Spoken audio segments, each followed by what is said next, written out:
So we're going to go over creating a budget. And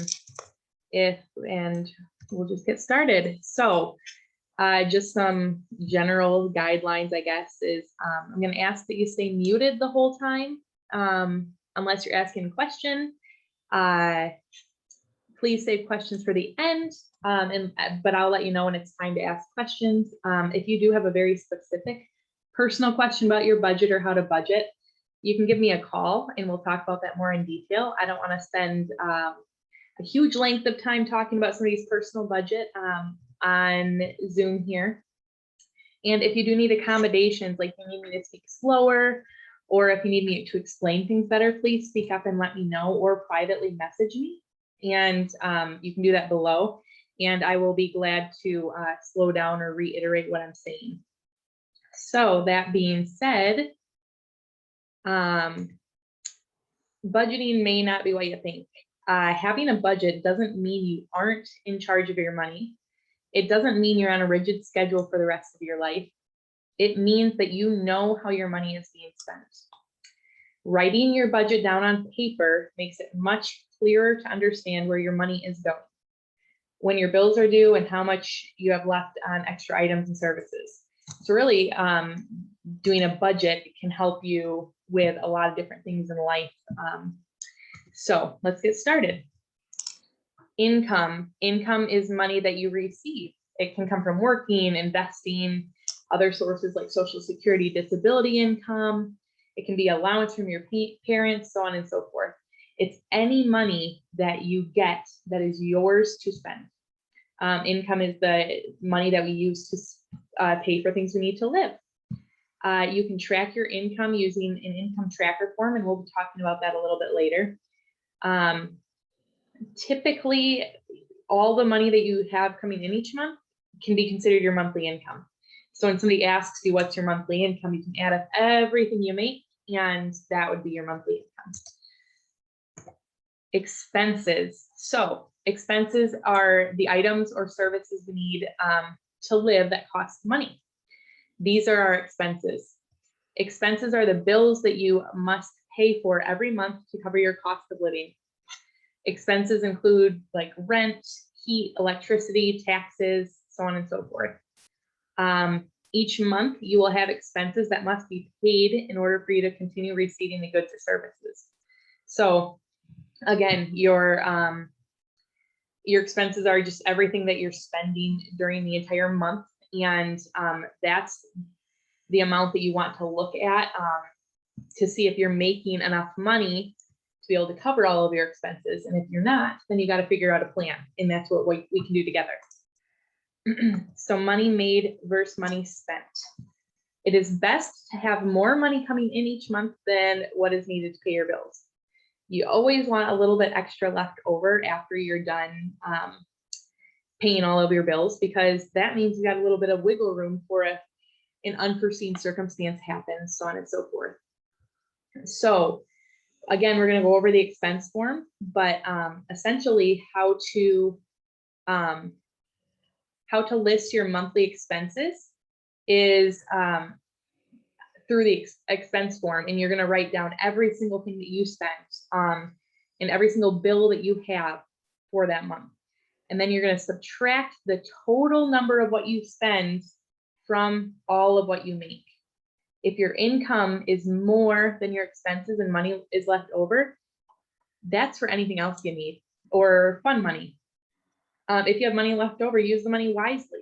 You could use it for savings or an emergency fund, or like I said, you can use it for fun money if you've got enough saved up for an emergency or savings.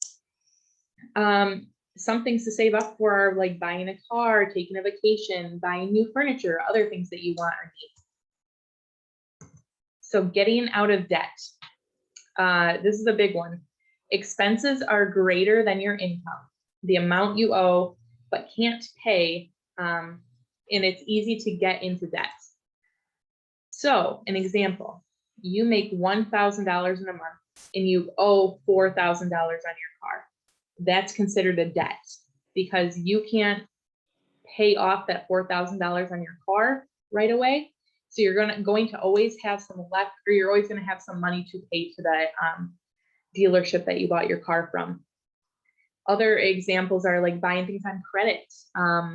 So if you've got a credit card and you've got a balance on there that you owe every month for, that's called debt. And sometimes there's emergencies that you have where you've got a where your pet gets sick, or you have your own medical problems, and then you owe money, and there might be a balance on your vet bill or at a hospital bill. And sometimes, a lot of the times, those things can really add up quickly, and then all of a sudden you've got all of this debt hanging over you, and you need to figure out how to tackle that. So getting out of debt usually requires a plan, or it just gets worse. So here's some just general steps that you can keep in mind how to get out of debt. Having it's smart to have a budget so you can set money aside to pay off your debt, to get rid of those awful bills. So what I do is every single month, I set aside $50 to pay on my credit card. And I always pay that $50 on my credit card. And if I don't have to pay the full 50, that's completely fine. But then I'm going to save that extra money to be able to pay for the following month. And that way I'm always on top of my credit card debt every single month. The second thing is decide which bills need to be paid off first. You might have hospital bills that need to be paid off quicker than other bills. So prioritize them. Think, okay, how can I pay this one off quickly? Or how much money do I have to put aside each week to be able to pay this one off? It's important to figure out what bills need to be paid first, because you'll want to work on each bill in order until you're debt-free completely. Always pay the minimum amount due on your bills to keep from getting overdraft fees. And these charges are usually quite large, and they add up quickly. So for example, a general charge that a bank can charge you if you have overdraft fees is like $30 for every transaction that you make that you don't have money for. Or charge late fees for bills. Those can all add up quickly, and that's, sometimes it can just be $20, but that's $20 added on to what you owe. So it all just bundles up, and it's really smart to try to get out of that debt as quick as you can. So what to do when you have more bills than money? Sometimes you may find yourself in a situation that you have so many bills and you don't even have enough to pay the minimum amount due. That's an uncomfortable spot to be in, because those companies, they're going to call you and they're going to say, you owe us this bill now, or we're going to shut off your water, or we're going to shut off your electricity, or shut off your phone. The best advice I can give is talk to the company and try to work out a solution. I suggest that you say, hey, I'm willing to pay some money. I have $20 today. I can pay $20 down today. I want to be on a payment plan if I can, and I'm going to pay whatever I can toward this bill. I would say 80% of the time, a company will work with you. They'll say, okay, hey, we'll take that $20. That sounds great. Let's get you on a payment plan. You have to make sure to pay $20 every week, something that you can afford. So always try and talk to the company. Don't just slide that late bill under the rug and forget about it until the next late bill comes. Confront the company and get it figured out right away. If your debt is a credit card, cut up the card so you won't be tempted to put more on it. Sometimes it's really, really tempting to say, well, I want this new pair of shoes and I've got this credit card, and it's so easy just to swipe the credit card or put it in the computer, and then there's more piled up on your credit card that you can't pay. So if you really cannot pay that off, cut it up and work on paying the credit card off. And then if you see yourself starting to struggle with bills, act fast. If you aren't deeply in debt, the company will be apt to work with you, like I said. All right, other ways to solve the problem. If you can't pay the minimum payment due and the company won't allow you to work out a payment plan, it's possible for you to maybe find additional work for a short period of time. Look for seasonal work, like mowing or shoveling snow, or take even a part-time job just to get a little bit of extra income in until you can get afloat again. Sometimes you could borrow money from a family member or a friend who will allow you to pay them back at a rate you can't afford. I would shy a little bit more away from that one, just because sometimes borrowing money from family and friends can get a little bit dicey in my experience. So use that as more of a last ditch effort if you really need help getting out of debt or paying a bill. If you can't pay back the money you owe, you might have to consider declaring bankruptcy. That's also a last ditch effort for you. It can ruin your credit for many years to come, but it can help get you out of some really deep debt if you have it. Again, I would use that as a last resort. And if you do need assistance working on a plan to get out of debt, please call Disability Network Lakeshore and we can help you work out that plan.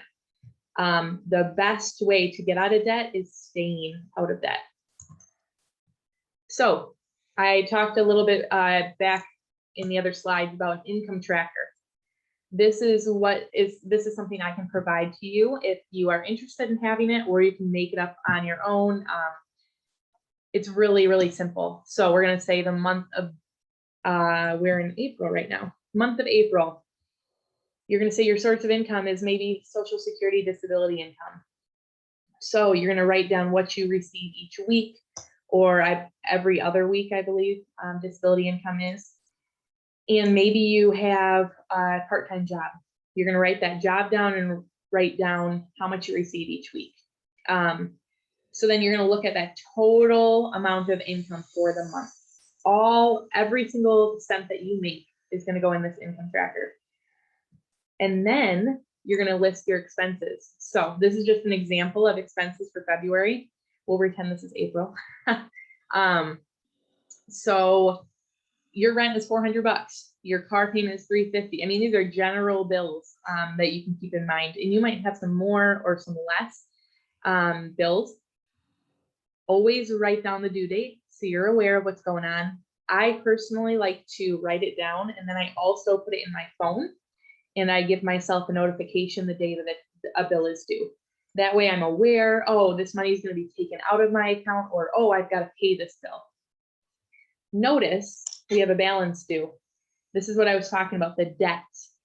So you might be paying $350 for a car payment each month. That's going toward this balance. So you're always going to have that looming debt over you. And that is an important payment. You might want to star that payment because if you miss that, it's going to keep adding up and it's going to make this number go bigger. That's a pretty big number to try to tackle. So I would keep that under wraps as much as you can. So what a budget does, once you know how much money you've got coming in each month and how much you have to spend each month, you just know where you stand financially. And it's just always smart to know where you're at. And if you need to have a side job to make a little bit extra, or if it's always smart to know if, hey, I've got extra money, I need to know where it's going. Sometimes we just blindly spend money, and that's okay sometimes, but in the long run, saving some of that money is going to help you out so much more. If you have more income than expenses, you can put some into savings every month, and that'll allow for extra money in case of an emergency. I always suggest that there's some sort of an emergency fund and some sort of a savings. I would say have both. Both can assist you. If you can't afford to have both, have one or the other. But just extra money as a cushion, as a back, or something to keep in the background for you is always going to be helpful. Mainly because, hey, if you run into a pickle and you have an unexpected medical bill that comes in and it needs to be paid today, hey, that's what you can use your emergency fund for. You don't need to say, well, I'll pay half of my phone bill this month so I can pay that I can pay that medical bill. You don't have to worry about that because you already have the savings for it. So I always say it's very smart to have some extra money somewhere. Having extra money will also allow you to buy new things that are more expensive that you can't buy all at once, like a new car or clothes. I also suggest that if you're going to plan on buying a new car, you set aside money each month for that new car, and you try not to dip into that fund at all. In that way, in a year, if you've saved up $10,000, you can go buy a new car. That's just an example of how much you could spend potentially if you set money aside each month or week. You may find that there's other things that you want to do with your extra money, like give to a charity or donating to your church, and that's great. Make sure to budget that out. And all of these items, yeah, you're going to want to list on your expenses. You don't want to spend any money that you're not writing down. So generally, that's how you do your first budget. Simple tips and tricks to keep in mind. So plan and think ahead. Do not spend money that you do not have. It's very, very easy in today's world to just go online and go on Amazon and just, oh, I want that, and go buy it and not even think about the aftermath or the bills that you have coming up. So always write things down and plan and think ahead. It'll always benefit you in the long run, whether or not you have the money or not. Think, do I need this? Is this food that's going to be on my table that I need to eat? Or do I want it? Is it a pair of shoes that I've been wanting for a while that I don't really need because I got 10 other pairs of shoes? So think about things that way when you're really tempted to buy something. That helps me from not buying a lot of stuff. If you do need to save money or something, consider a spending freeze of some sort. Spend only on the necessities and nothing more until you reach your goal. So what I mean by that is maybe you have a trip coming up at the end of the month, and you know that you want to be able to go out and just spend money on souvenirs and food and just have a good time and not worry about your money. Well, then maybe for the whole month while you're waiting for this trip, you're not spending any extra money. You are paying your bills. You are saving up money. You're putting all your money into a correct spot, and you are not spending any extra, and all of that extra money that you have will go toward your trip. And that can help you kind of be carefree. And it doesn't need to be a long-term thing. You can say, I'll do a spending freeze for 2 weeks, and that'll help me pay for whatever. But just consider that just little sacrifices like that can help out so much longer or so much more in the long run. If you have any extra this month, it's okay to splurge and spend some, but also save some. Like I said, put it toward an emergency or a credit card or so on and so forth. Always wise to give a purpose to your money. If you spend money on your credit card, pay it back as soon as you can. Again, it's so easy in today's world to swipe our credit card and not think about it, but credit card debt can add up very, very quickly. So if you don't have the money to spend to pay off your credit card, don't swipe your credit card, essentially. Use what food you have before shopping again. This is an interesting little tip and trick that I have found. Before just running to the grocery store and spending $50 on food that you might need for the week, go through your cupboards and your freezer and say, what do I have here that I could make dinner out of for the next few days? And that just saves you a little bit extra money because you're not going to run to the store right away.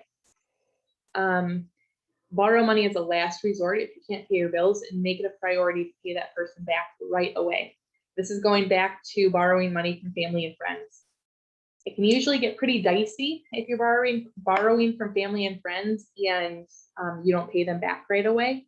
It can sometimes cause some tension and some unhappy people in your life. So again, use it as a last resort and pay them back as soon as you can, or set up a payment plan with them. Say, hey, I can't pay you the full $200 back right away, but I'll pay $20 a week until I pay it back.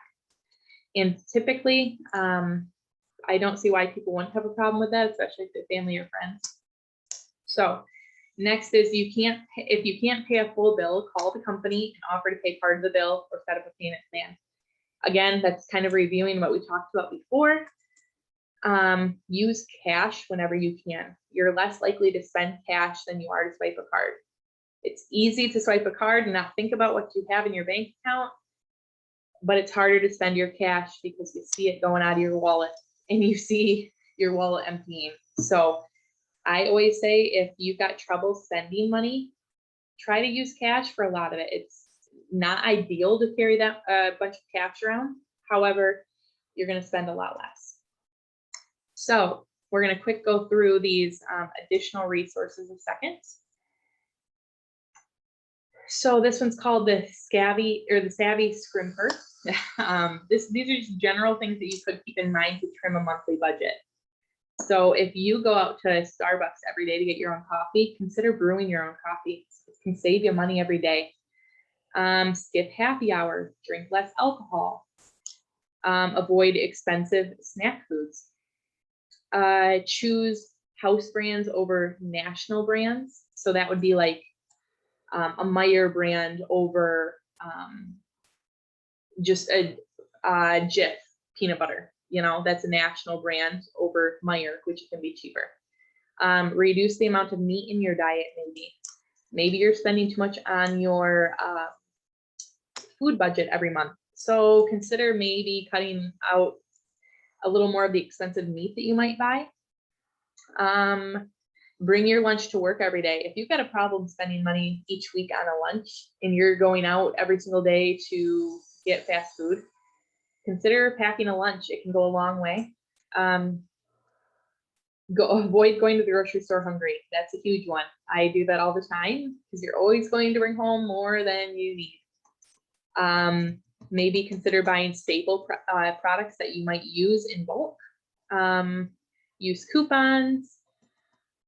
We won't go through every single one of these, but if you do want these, just let me know and I can send them to you. Some home and utility ideas is clean and detail your own car. Instead of outsourcing your lawn care, do it yourself.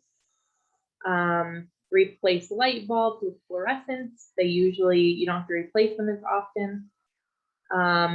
Consider downgrading or eliminating your cable. We don't really have cable too much anymore. We've got a lot of different streaming services, but consider maybe going to one streaming service, or downgrading your cable so you're not spending so much each month. Let's see if we got more here. Finances and shopping. Pay your bills on auto pay to avoid late fees. That's a big one. I think 90% of companies, I would say more like 95% of companies offer auto pay for anything nowadays. So if you can and you're okay with it, do auto pay. And like I said, when you know a bill's coming out that day, put it in your calendar that you check regularly or on your phone as a reminder, and it will say credit card payment due today or credit card, bill coming out today. And then oh, $50 is coming out of my bank account today automatically. I don't have to worry about that, but now I know that the $50 is coming out. Shop secondhand when you can. If you're okay with it, why not? In my opinion, you're going to save a lot of money shopping secondhand if you're okay with it. Let's see what else. Instead of tossing out old worn clothes and shoes, maybe get them repaired. So there's that. And we'll go over this and then we'll do some questions. So how to start your budget. We kind of went over how to start your budget, but this is just a general step-by-step or a step-by-step of how to do it. So how to start your budget. Do a budget every single month. It takes 20 minutes to sit down at the beginning of the month and say, okay, this is how much I'm making. This is how many expenses I have and what is due this month. And just write it all down, even if it's the same exact thing from the month before. Just to have it written down and in front of you is so important. Write down every expense that you are expecting and every goal you have. Usually every single month will be different. If you know that you have a vacation coming up at the end of the month and you want to save up for that, Maybe you're going to save up for that this month, and that's going to look different than next month when you're not saving for it. Always start with the important categories like rent, car insurance, heat, etc. Make sure your needs are met before your wants. Pay off your debt as soon as you can. That's always smart. Create a buffer in your budget. Now, that's an interesting thing we didn't talk about. Creating a buffer in your budget is figure on spending more money on each bill so you can cover unexpected costs at the end of the month. What that means is if you have a $42 electric bill, plan on paying $50 for that electric bill. So when you write that down that you got to pay $50 for that electric bill, you're going to have $8 left over. And that $8 left over for that for your electric bill can go right into your following electric bill. So the next one for the next month. And that can cover some unexpected costs. So if your electric bill goes up a little bit higher than it normally does because it's summer and you're turning on the air conditioning, you can cover some of that unexpected costs because you have some left over that you moved into your electric bill fund. So try an online budget tool or get a budget tool for me. I'm happy, like I said, to print off or to give you what I have. There are a lot of really cool online budget tools too. And honestly, if you just Google budgeting, I mean, I can promise you there's going to be 1,000 things that will pop up, different ideas of how to budget, different templates to look at. So consider doing that way. Assign every dollar you have to use for something. So if you have $10 extra at the end of the month, assign that to your savings or say, okay, I'm going to spend that $10 on lunch this week. Always, always, always assign your money to something, because if you don't, then you're quickly going to go through the month and say, where did that extra $10 go? I don't even know what I spent that on. And well, now I have to pay this extra bill and I don't have money. Well, if you maybe had that $10 in your savings or in an emergency fund or something, you might be able to pay the unexpected bill. Or at the end of the month, when you're looking at all your bills, you can say, oh, I had $10 left over. I'm gonna, like I said, go buy lunch for myself. And then write that down as well. Make a schedule and stick to it. So if you plan, and you can be a little bit flexible with this, because if you've got goals to be able to buy a car by the fall, make a schedule and try to stick to it as best you can. Obviously, if there's unexpected things come up, like a medical bill or a medical emergency that happens, and you have to take some of the money that you're using to save for your car because you need to pay your bills, that's okay. But for the most part, try to stick to a general budget, write it all out the best you can, and then you can be the most successful. Track your progress and make it fun. When you hit a goal, celebrate it. So if you say, I want to hit $500 saved up in my savings account by fall, once you hit that, or if you hit 300 of that, cool, go out and celebrate. Go buy yourself dinner. I mean, that's a huge accomplishment. That's great. Then go back and save up some more money to be able to continue to hit your goal. And always give yourself grace. We're not always going to be doing everything perfect. No budget is perfect. There's always going to be unexpected things that come up. So don't be too hard on yourself about bills, and don't always just put all of your money toward bills without spending some money to make yourself happy. But at the end of the day, you're always going to try to cover your needs over your wants.